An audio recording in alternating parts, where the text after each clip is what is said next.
All right, all right, all right. All right. All right. This is Behind the Red Door. I am Penney Aiken. I'm Jen Petersen.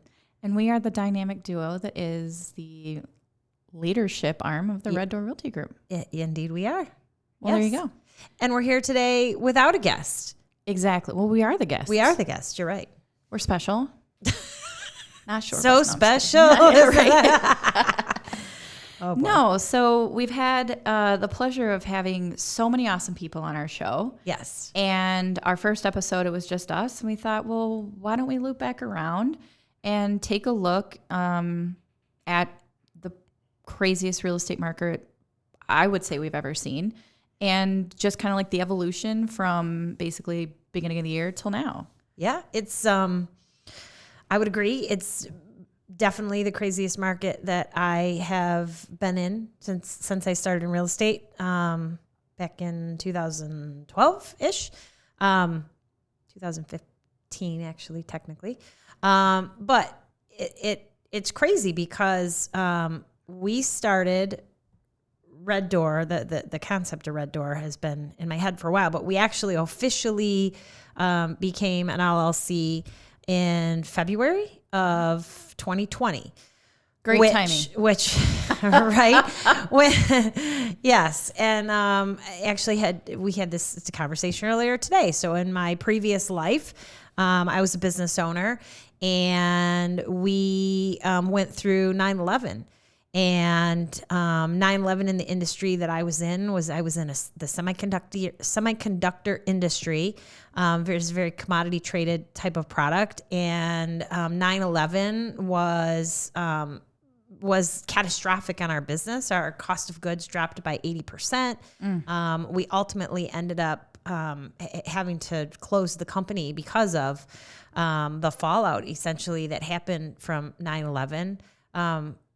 Which is actually coming up. I was going to say, we got the anniversary day after tomorrow. Yeah. Yep.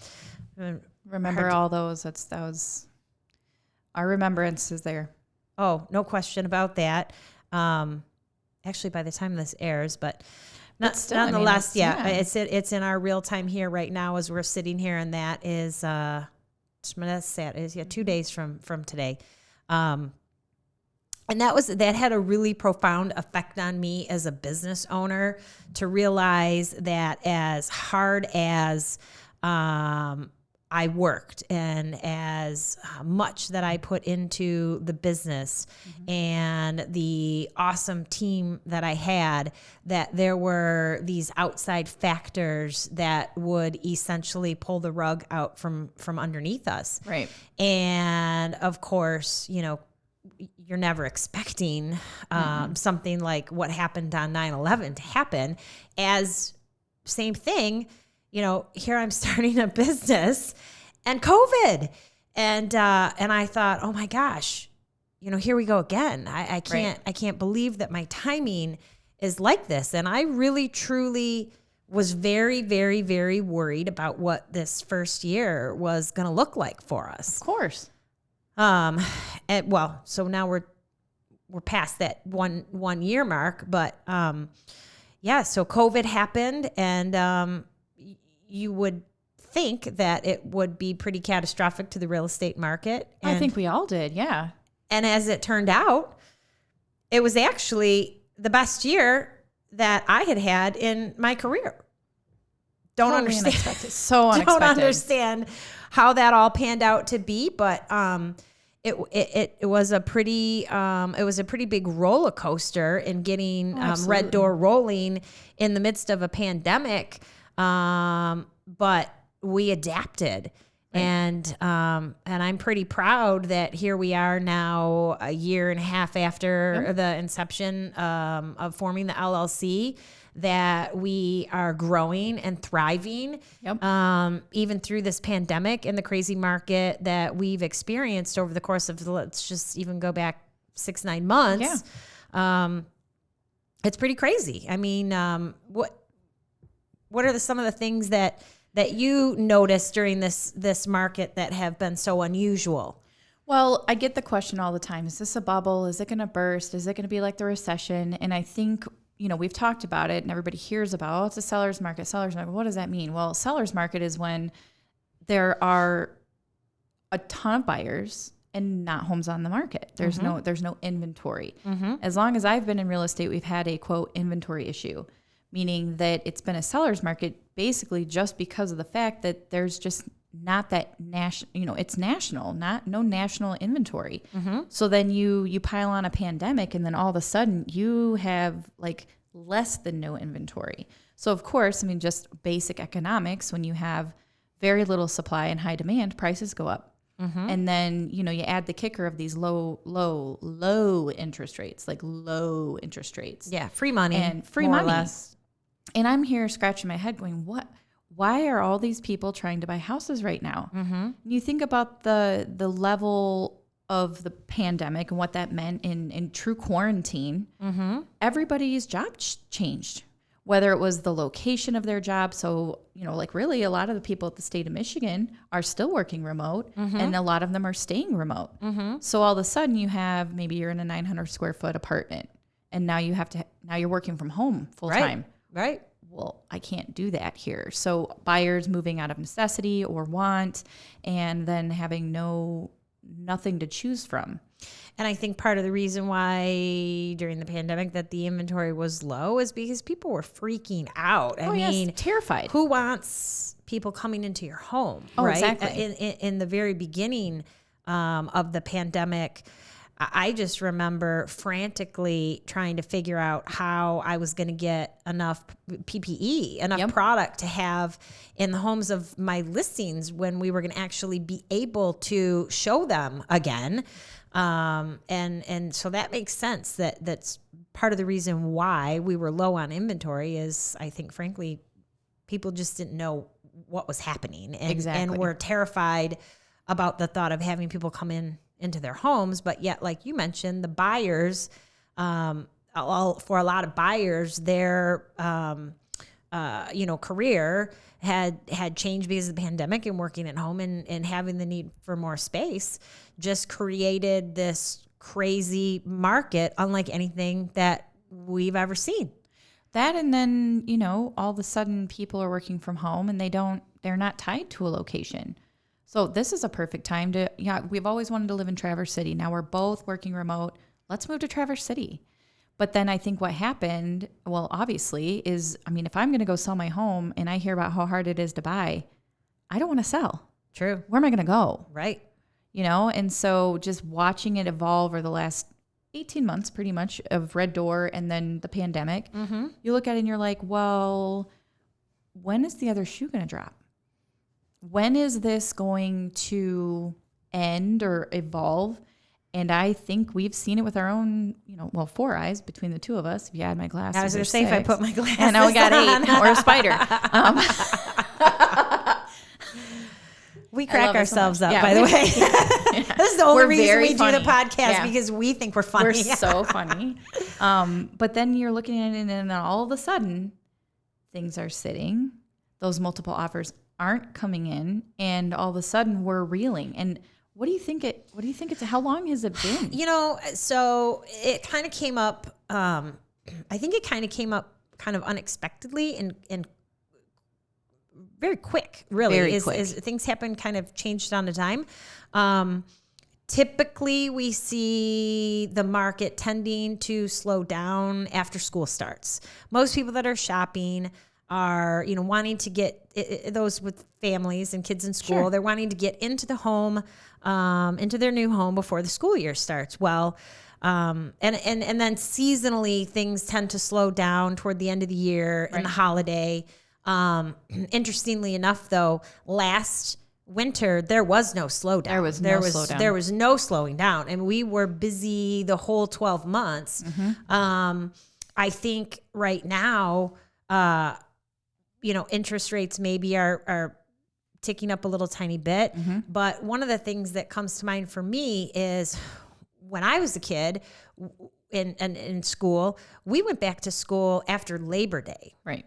So we're talking, first week or two in September. Right. And my kids went back to school, I think August 18th. So we're talking 2 to 4 weeks earlier than what has kind of been typical, depending on what county that you're in.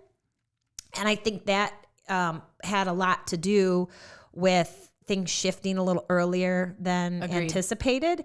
But yeah, we're not, it's not popping the bubble. It's not, going back to 2007, 2008. It's not anything like that, but it's a definitive shift in the market. There's no question that instead of seeing, 10 plus offers on a home in the first day that it's on the market, artificially inflated price point because of multiple offers, that it quickly just kind of almost shut off in having so many buyers. Correct. So we're still moving product, but we're not moving it as quickly as we were 30 days ago. Exactly. So, and this kind of all happened just right around Labor Day-ish. Really?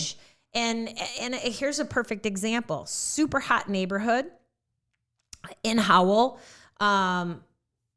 Newer construction homes, pretty much a slam dunk sale, especially if your seller has taken care of the home. I mean, we're talking homes built in 2014 that I, priced right, anticipated not 10 offers, but I actually anticipated multiple offers. I truly did anticipate multiple offers.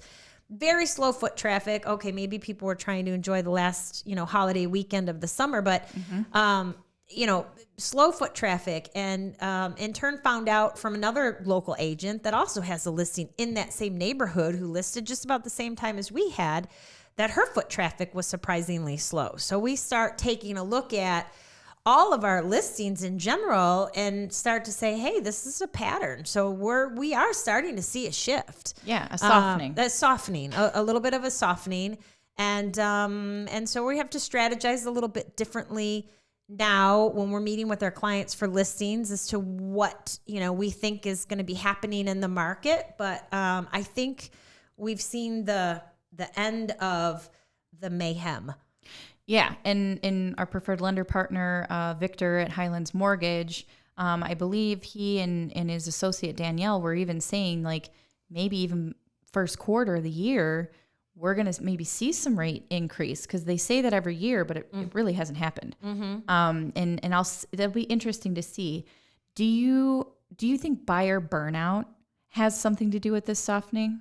Just being done? Well, it's funny that you mentioned that, because in another recent podcast, we were talking with Lisa Armour on our team, who manages our new construction, and how our new construction sales are through the roof right now. And I think the reason those are through the roof is because there's definitely been buyer burnout. I mean, people are coming in beat up. I mean, you feel like bam, bam, bam. They're putting their best offers out. They're putting what in a crazy good offers in a normal market would be like just a fabulous offer. Oh yeah, you're strong down payment, conventional buyer, appraisal, shortfall guarantees, all these things, pulling out all the steps and losing out on offers, and not just 1, 2, 5. I mean, we're talking 5. I think we've had agents on the team, and we know we're putting strong offers out there, but there's been insane offers, and I do believe that buyers are burnt out. And there's also, I think, a point where they just throw up their hands and say, okay, we don't want to do something stupid. And the market at some point was getting kind of stupid. I mean, sure. I had advised a couple clients, you know what? Maybe we don't want to get in this battle. Right. Maybe this particular house is going to go so crazy that in the long term, it's probably not a great move for you. Right. So maybe we can get a different house, but certain homes, crazy stuff was happening. Oh, absolutely. Crazy stuff. And being a listing agent and a buyer's agent, and when it shifts this quickly, it's been hard, because you have these sellers who listen to everybody, and they look at, well, my neighbor 2 doors down got 15 offers in one day and had 40 showings. Okay, well, but your neighbor 2 doors down has a 1,000 square foot ranch. You have a 3,000 square foot, 2-story priced $100,000 more, and they sold 2 months ago. That was what I was just You know gonna what I mean? say. Like it's so, and that's hard to explain. Well, and you're exactly right. We had another listing that was a corner lot, really big ranch, recently renovated on the main floor. Need a little bit of TLC in the basement. I would have thought it was going to be a slam dunk. Oh yeah, and it just wasn't. It took us some time. We ended up just recently having to do a price reduction to get it under contract, and it was hard. It was like, pulling teeth basically to get the seller to realize that the market that we're sitting in today is not the market that we were sitting in 30 days ago. And that neighbor 2 doors down, yeah, they had, 14 offers, but that was 45 days ago. Right. And it's not the same market now. But it's hard to get that across because they hear it on the TV and that, but it's not specific to what's happening today. We're the ones that have our finger on the pulse of the market. And, this is where the most reliable information comes from. So absolutely, we are now having to guide our clients and let them know that the heyday is it's coming a little bit maybe coming to an end. By no means a buyer's market.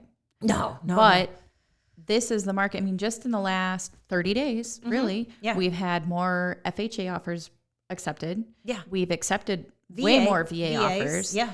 And so to those of you out there listening, and I know, it'll probably be a little bit before you hear this, but, this is your time.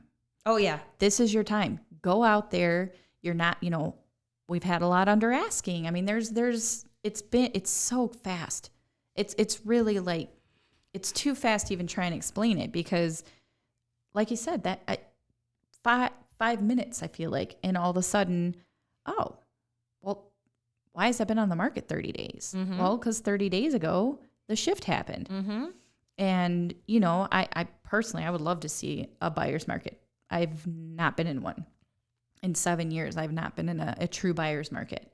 I think the last buyer's market was probably about the time you got licensed. Yeah. I mean, it was just coming back because all these foreclosures were scooped up and these short sales and prices were so low and interest rates were coming back down. And that's when we bought our house as a foreclosure. And that was what the market was at the time. Now, that one being a foreclosure, there were multiple offers on it. Well, sure, but that's, a little bit of a different story than a typical buyer's market. But I haven't really experienced a true buyer's market. But the seller's market that we've been in for the last 18 months has been like anything. I think people that have been in the industry 20 plus years would say the same thing. They haven't seen anything like it. So it's been a great market for the seller. It's still going to be a good market for the seller, but it's the expectation of how long it's going to take now to sell the home and the expectation that we're probably not going to be getting multiple offers and we're pinpointing that pricing because really 2-3 months ago you were kind of saying, what do you want to sell it for? Right. Let's throw it up. Right. Yeah, or add 20. Right. And now having to pivot so quickly and say, well, in the market, we always say the market. What's the market? Well, the market are the buyers. Right. The market are the buyers. The buyer dictates your price. You can price it $1 million. Yeah. But if they're only willing to pay 100, you got to listen to that. That's right. And, not to toot our own horn, but that's kind of what we do. Having a full service real estate team. Having a full service real estate team that has that pulse on the market. Yeah. Because it's really easy, especially when it's like this, to say, oh, I'll sell on my own. Right. I don't need I'm not going to pay 6%. I mean, maybe I'll pay 3%, but in this market, I won't. Well, that's the hard part. You need, everybody needs to hire a real estate agent. You need to hire the right real estate agent. And at the end of the day, the buyer dictates the price. That's right. So if if you're out there, you're trying to for sale by owner, overpricing can be the death of any listing? Oh, when I meet with people, we talk about the price and the price strategy, and we talk about what will happen if we overprice. And so we don't want to chase the market back down, because we'll end up selling less than what we would have sold it for should we have priced it properly to begin with. Right. So, so we have a very strategic strategy when it comes to pricing, regardless of what the market looks like. Right. So if it's the crazy hot sellers market like it's been, we may try to stretch it to get a little bit more, but we also say that, okay, we tend to put our properties up on a certain day of the week. Mm-hmm. So we want to go through a weekend, maybe the following weekend, that next weekend. And if we don't have an offer, then we need to be doing a price reduction. And we tell people that up front, because we don't want them to be surprised when we come to them and say, hey, yeah, we talked about this, but this is something that needs to happen. We have to bring the price down. So, we just have to look at what's happening in the market and what that pricing strategy looks like. And now moving forward, it's going to be maybe a little bit of a different conversation than what we've been having. Before we'll say, well, the price is probably $400,000 is probably the true price, but geez, the market, maybe we can get $425,000. I don't think we're going to be seeing that kind of price, that kind of stretch moving forward. I think we're still going to get good prices for the properties, but it's definitely not going to be crazy. And for sale by owner, for instance. Mm-hmm. People in a crazy market, they think, oh, it's so easy, right? Right. It's actually not. When you have multiple offers in a crazy market, the highest offer is not always the best offer. Right. So to try and do that on your own and navigate what's the best of those multiple offers is not super easy to do. And mistakes can happen. Oh, big time. Right? Oh, yeah. So, that's probably the most important time when you should be having a professional agent represent you, is because there's a lot of moving parts when you have multiple offers in front of you. So it's interesting to know a lot of people think that that's the best time to do it on their own, but truly it's not. Well, it's never really ever a good time, frankly, to sell on your own. But the time that people think that it is the time that they should is actually the time that they really absolutely should not. Well, and I just think about when we receive offers, all the different purchase agreements that come in and all the different little spots that people can sneak in a clause or something like that. I mean, I can't even imagine negotiating that on my own as a non-professional. Right. So, I mean, we could do a whole other episode on for sale by owners, but we should, and we will. We will. Question though. And so, okay, I overprice and we do the price reduction, but what happens, like what is especially the buyer agent mentality when it has been on the market a minute? What's your first thought when you see something 30 plus days in a seller's market like this? Well, 100% that it's overpriced. I mean, or what's wrong? Yeah, or there's something wrong. Yeah, absolutely. And it's not even just us as an agent. Buyers are smart enough to realize that, hey, things are moving in 2 days, 5 days. Why is this sitting for so long? So you have three things with a house when it comes to the reasons why it won't sell. It's price, location, condition. Who you choose to market it to. That too, but the whole price, location, condition huge. Is huge. And so you cannot do too much about your location. So your price should be a reflection of your location, whether good or bad. But the pricing and the condition are the things that you really truly have control over. Right. And if you have something that's sitting in a hot market, it's one of those two things. You priced it too high because of the condition, or you need to do something about the condition to achieve the price that you've listed it for. Correct. So a lot of strategy, a lot of strategy. So much. And as the market is shifting, as it is right now, to have your finger kind of on the pulse of what that market looks like is really the biggest benefit, the value proposition to your seller is that you do have your finger on the pulse and you know the market. Right. And their thought and their unrealistic price point of 30, 60 days ago is not what's going to get their house sold now. Do you notice the shift is different in different price points? like under 200, 2 to 3, 3 to 4, 4 plus?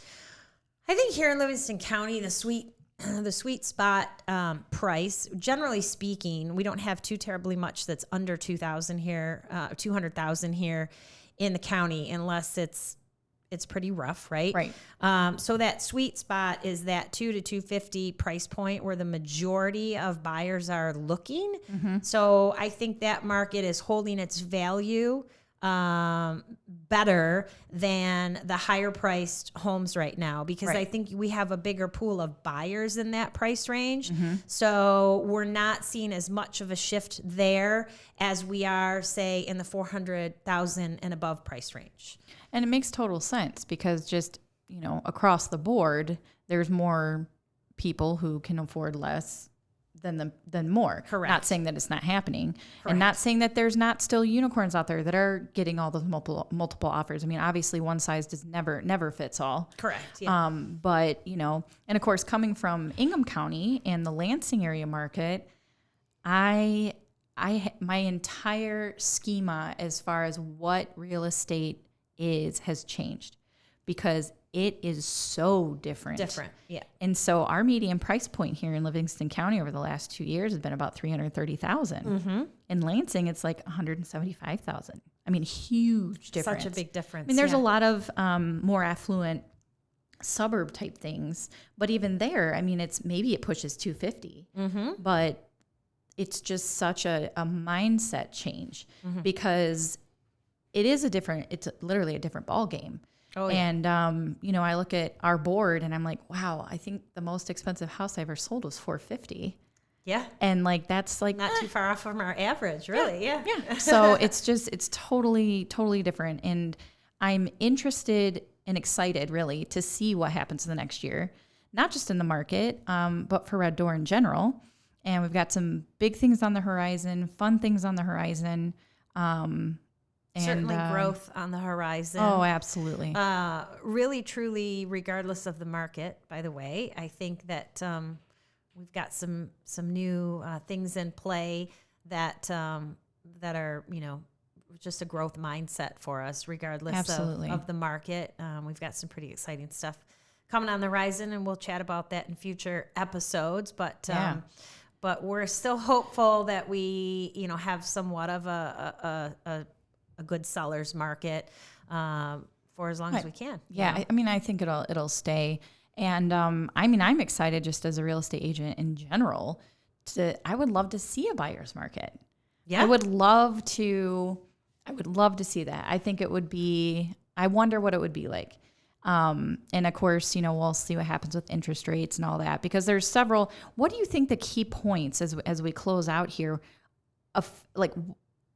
Because I have my opinions, but Mm-hmm. what would a buyer's market, what would that shift look like? Probably increased interest rates. Oh yeah, for sure.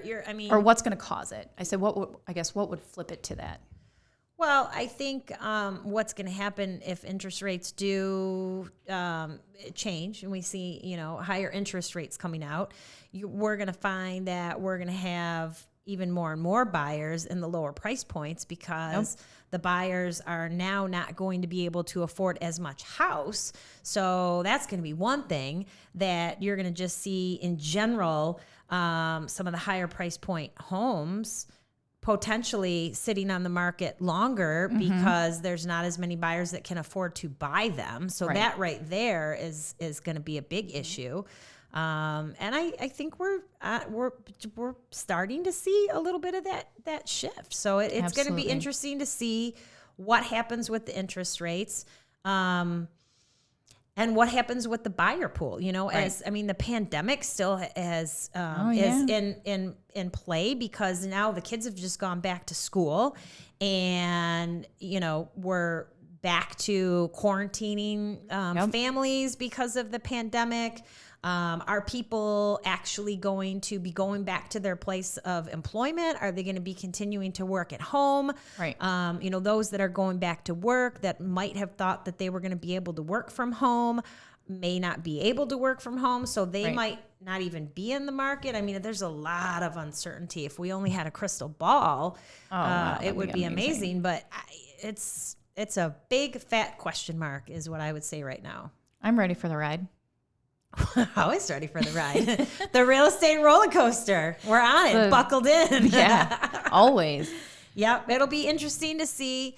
But I know, regardless of what happens in the market, Red Door Realty Group, we're here to serve our clients, that are ready to sell, and to get out there and pound the pavement for our buyers that are looking for that perfect home. So we hope that you will reach out to us for any of your real estate needs. And Penny, let's let everybody know how to get a hold of us. 855-4 Door, REDDOOR. I know it's more than 7 numbers, but I swear it works. And reddoorrealtygrp.com. We have 8 licensed agents on our team and well over 50 years of experience between the 8 of us. And, luckily we have seen this stuff before. We've been able to adjust to the market. And like I said, more so than ever, it is so important. And it's not even like come buy and sell. Come to us for advice. Oh, for sure. We love to talk. Clearly. Yeah, clearly. So, I mean, it's not like you got to sign on the dotted line, and it's just, we're here to help. Every single team member we've had on the show is everybody has got a specialty. Everybody knows a certain niche. Yeah. And basically, if you've got an interest and a need, we have somebody who can help fill that need and get you into your next phase of your life. Absolutely. We hope you reach out to us. We're ready to do everything that we can to serve your real estate needs. Absolutely. Well, Jen, as always, absolute pleasure. Of course. Favorite. Until next time. Yeah. Thanks for joining, guys.